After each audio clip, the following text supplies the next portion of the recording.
To start this video, I want to say that this video is currently being rushed because, as I'm sure you're aware if you're watching this video, some teasers got released for the latest update, which would completely overhaul the collision physics.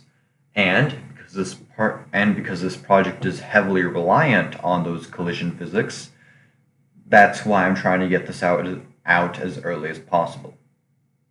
Below you will see some sources that personally helped me get a good understanding of how ERA, APS, and NERA all function. If you already know, then that's good. Okay, so starting off with my attempt at creating NERA. I want to clarify that this is not necessarily an attempt at, and this goes for all the creations, this is not exactly an attempt to make it one-to-one in looks or in function. This is just taking the interesting bits of the concepts in it and some interesting inspiration from it, and then seeing what I can derive from that might actually be useful in Trailmakers. So this isn't a one-to-one for any of these. This is more of a how can I take this concept and readapt some of its parts into a format that Trailmakers can accept. So for NERA, before I saw this concept of somebody using hinges which are really weak to hold up their frontal plate, so that whenever it gets hit with the railgun around, it just flexes and bends instead of breaking. I should probably explain damage types. There's a couple main damage types: bullets, lasers, explosives, and collisions. Because this video is mainly focusing on collisions, that's going to be the thing that I'm going to be focusing on. If you want to know the best current armor for crates, I already have that video in the description. There is currently no really good way to stop them, but the armored seats are indestructible to collision damage. This was looking into ways that I could achieve similar effects without using more armored seats. So for this NERA, what I did was I had a panel of armor separated from the main armor by using magnets. The reason I used magnets is because unlike other mechanical blocks, they have the most degrees of movement and freedom for the least amount of complexity. So it can get shot from any direction, it'd still be able to move in that direction. Unlike, say, something like suspension, which can only move forwards and backwards along one axis. This, in theory, should have resulted in something that should have been able to take railgun shots from multiple angles, and for clarification, when I say railgun, I really mean any kinetic projectile. So the goal was for it to be able to get hit and be able to, 1, effectively use the magnets like springs to absorb some of the shock and reduce the total damage, and 2, because unlike mechanical blocks, they're quite literally separate creations, the goal was for the damage to be isolated to exclusively the upper layers. And while this, in theory, did work sometimes, a little, maybe, ultimately, after more than like 2 or 3 shots, and after a couple of direct hits, there's really no obvious difference between it and just raw armor, so I've deemed this NERA prototype to be a failure. Next up, I tried to create some ERA systems. ERA being explosive reactive armor. You hit it, it explodes, which reduces the effectiveness of an incoming shaped charge. Pretty simple. Some ERA, especially modern ones, can combat more complex ammo, such as APS, aka throwing a steel dart at the thing. But you know, this is Trailmakers. There are no shaped charges, there are no advanced armor-piercing projectiles, so it is what it is. First attempt at ERA was a simple concept. What if, right before impact, I just create spaced armor? That should increase survivability, have it look relatively like ERA. It is a pretty big complexity drain, but you know what? It looks a little bit cool. Problem? I didn't even go into testing with these, because then I realized how utterly stupid the concept is. So if you don't know already, the way that damage is handled for collisions currently, before they're going to change it, so if you're watching this in the future, it's already probably too late for this concept, Or this concept might be usable again. Anyway, we'll see. It's based off of the connections of the blocks and has nothing to do with the distance from the collision point.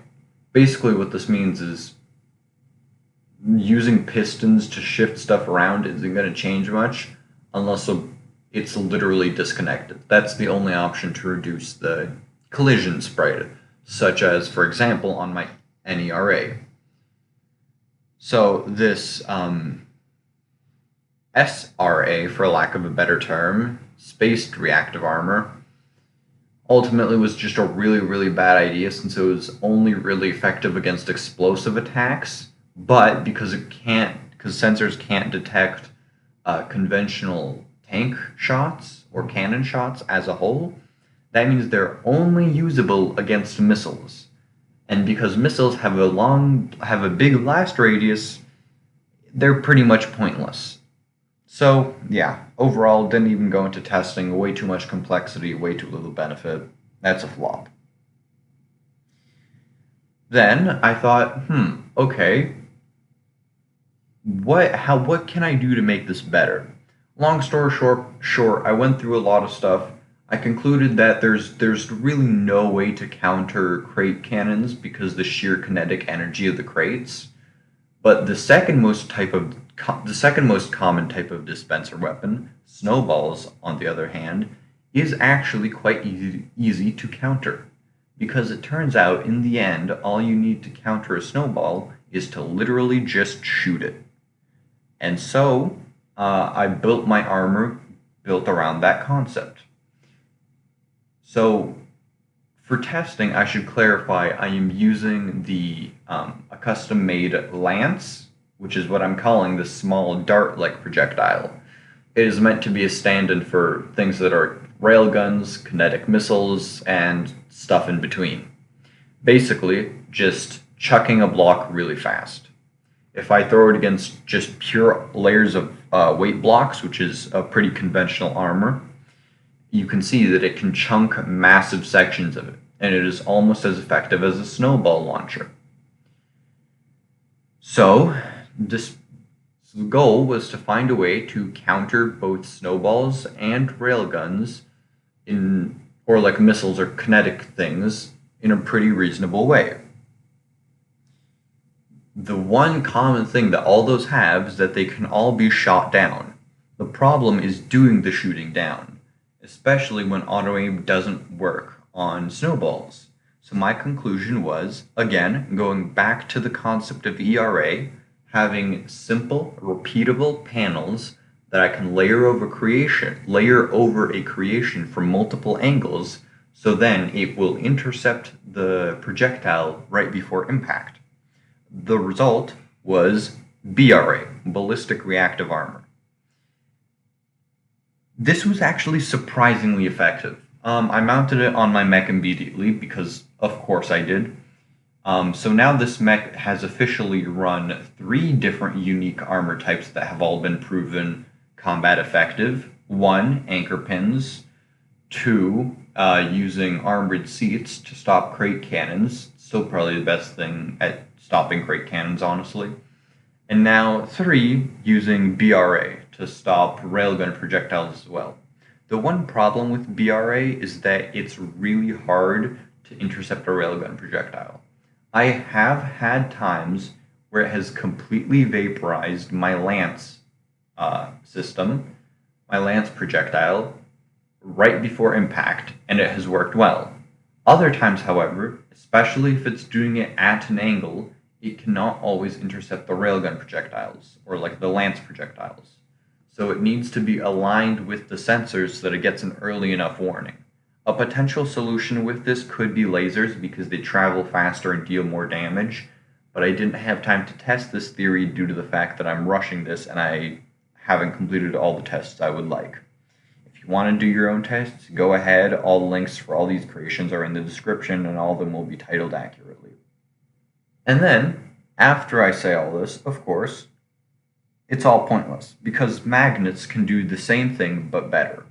Simply put, magnets can stop railgun projectiles and missiles of almost any type as long as you don't have a proximity fuse that's too long almost 100% of the time. They could stop really fast-moving projectiles dead in their tracks at generally a stopping distance of 1 meter, at least in my experience, and the magnets, for context, affect things that are up to 5 meters away. This results in a safety bubble, which railguns, missiles, and other such things cannot enter. The one problem with magnet armor, which is already a well-known thing, so I want to make sure that I want to make clear that I did not invent magnet armor, I'm just putting it in for context. Magnet armor, its one weakness is the fact that, unlike something like BRA, it cannot intercept something like snowballs or or crates from dispensers, because magnets do not affect those objects, as opposed to sensors which do detect them, and so they are able to react to them. And so I once again look back to modern ERA and look at what parts I can take from it to improve magnet armor, to make it better, to make it intercept snowballs, because that's the last threat that magnets can't counter, and how can I improve them as a whole. Ultimately, magnets really are just the best solution because of purely how little complexity they take compared to the other solutions, and because of how effective they are for the complexity that they use, and how much area you can cover with how little complexity. Overall, it's simply just a really, really good trade-off. Anyway, so then I invented MRA, magnetic reactive armor. The concept is simple. Just use magnets to fling projectiles to intercept snowballs right before they impact, and intercept missiles. I could never get this functional, and I don't know why. It's really disappointing because the concept itself was really cool.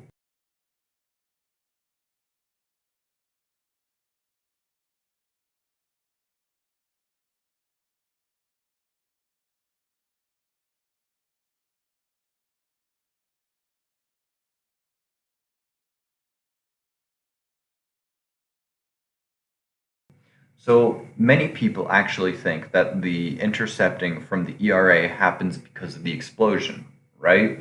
If you think about it, small explosion would make the projectile move towards the armor slower while applying some pressure to the armor, right? So it spreads that pressure over time. However, in reality, one of the main benefits of ERA is actually the fact that the metal plate that it shoots towards the incoming projectile is moving. As I know that sounds intuitive, but a lot of people don't think about it. And the fact that it's moving means that the damage on the metal plate that's, moving is spread out because it's shifting around. The same concept applies to NERA. So what this means is that instead of all the damage being focused into a single point, it is one, more distributed, and two, because shifting around and some of the shockwave got sent back, it is disrupting the path of the projectile. This as a whole means that it's not necessarily the explosion itself that spreads out the damage over time, but rather the fact that the explosion causes movement on the frontal plate, which then the movement of the frontal plate distributes the load. Anyway, rant aside, back to the MRA. Yeah, I don't know, it just doesn't work. I can't tell why. I went through a couple theories. Maybe it was just because it was shooting out the projectiles so damn fast that, simply put, they were phasing through the snowballs. No, it wasn't quite that. Maybe it was detection. No, the sensors were very clearly detecting the snowballs pretty early on, really. So it can't really be that. Maybe it was them hitting the snowballs, then annihilating the snowballs, but then having enough kinetic energy from the impact of the snowballs to bounce back and damage the system itself. Potentially. It's either that or there were some weird delays in the system that I haven't accounted for. Anyway, I got it to pack neatly, I managed to get it all neat, and then it just doesn't work. Still a cool concept, still going to put it out in the workshop. Maybe someone can fix it, maybe in the next update, but honestly, in the next update, I honestly think that kinetic projectiles will no longer be an effective form of dealing damage at all.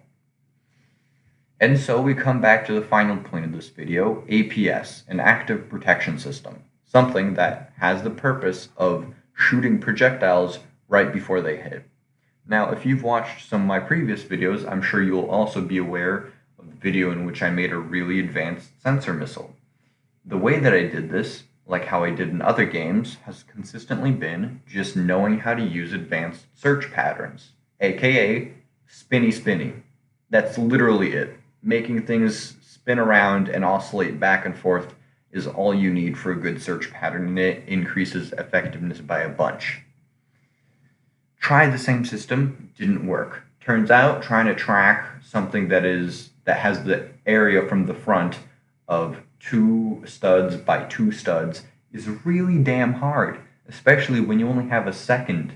So this configuration here, I thought it swept the area really well, and it has a range of 50 meters, so it doesn't run into the ground, so it can sweep from a pretty far distance, and it just could not detect it. Even if I focused down the scanning area to a much smaller area, it just refused to properly detect the missile. So I kind of gave up on that aspect and concluded that, again, the best solution was just more of it. Now, of course, there probably was a smarter solution somewhere in there. There probably was a way to properly intercept railgun projectiles and missiles. And for context, I was testing this APS system specifically against my train missile. The reason why it's called a train is because it's funny to say you got hit by a train, and also when you get hit by a train, it looks like you got hit by a train. Anyway, it's a slower, chonkier missile, but it does the job. Yeah, and so I went back and looked at other APS systems, concluded that it was just not enough sensors and that no amount of search patterns could get me out of this issue, so I just went with quantity over quality. Ironically, the amount of complexity that I used isn't actually that much bigger because of the amount of hinges that I used in the first version. So, in the end, I just put an ungodly large strip of sensors angled up.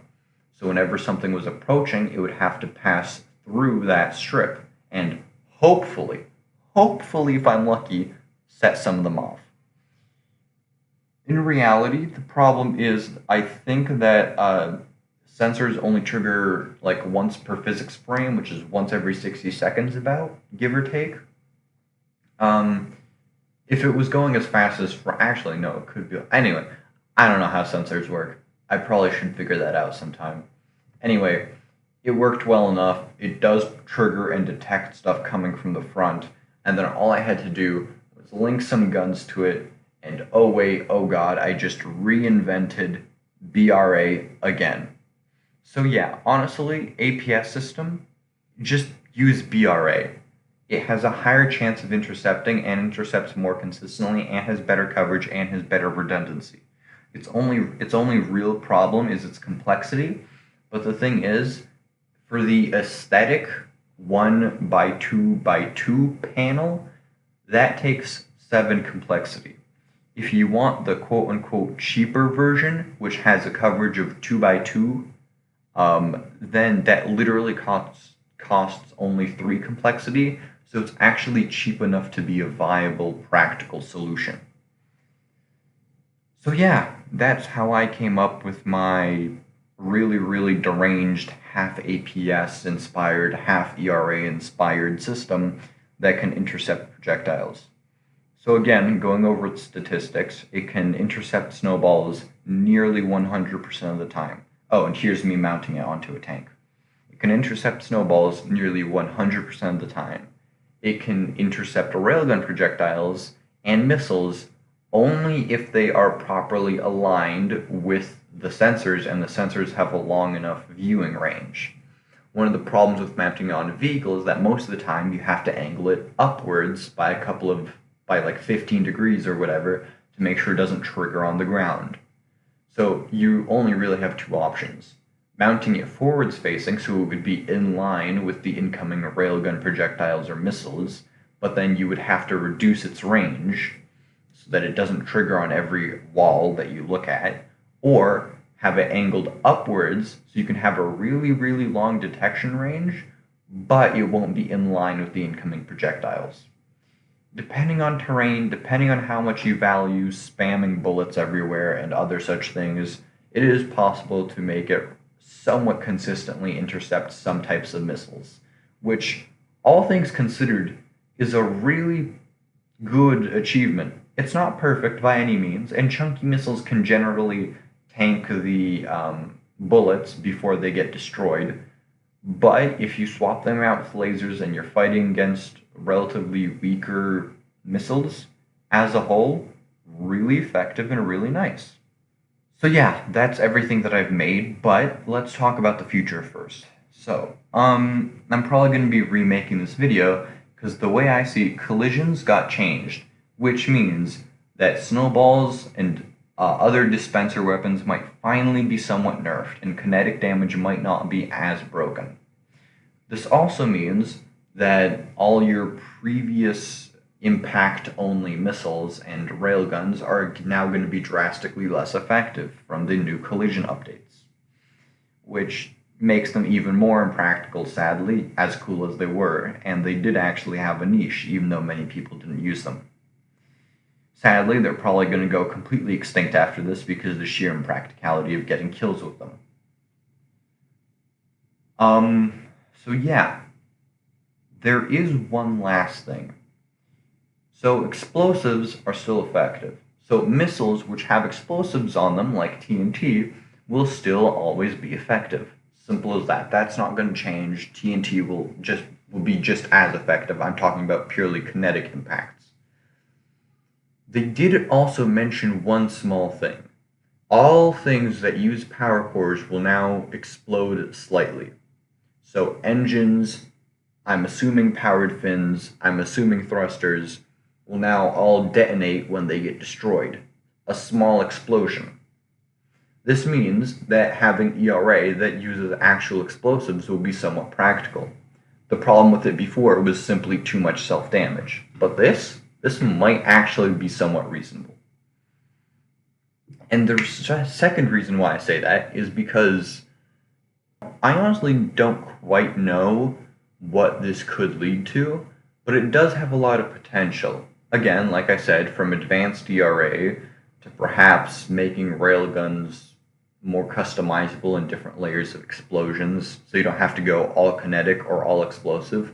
You can use smaller things such as mini thrusters for just a little bit of a bang. I'm sure it'll change combat to some degree, and perhaps it'll put more emphasis on compartmentalization, but all in all, it's interesting. And that's it for this video. Remember, if you want to look more into the topics that I was covering today, I have links in the description for one, the creations, and two, some sources that helped me wrap my head around what ERA, NERA, and APS were, in case you want to do some research into them. Goodbye.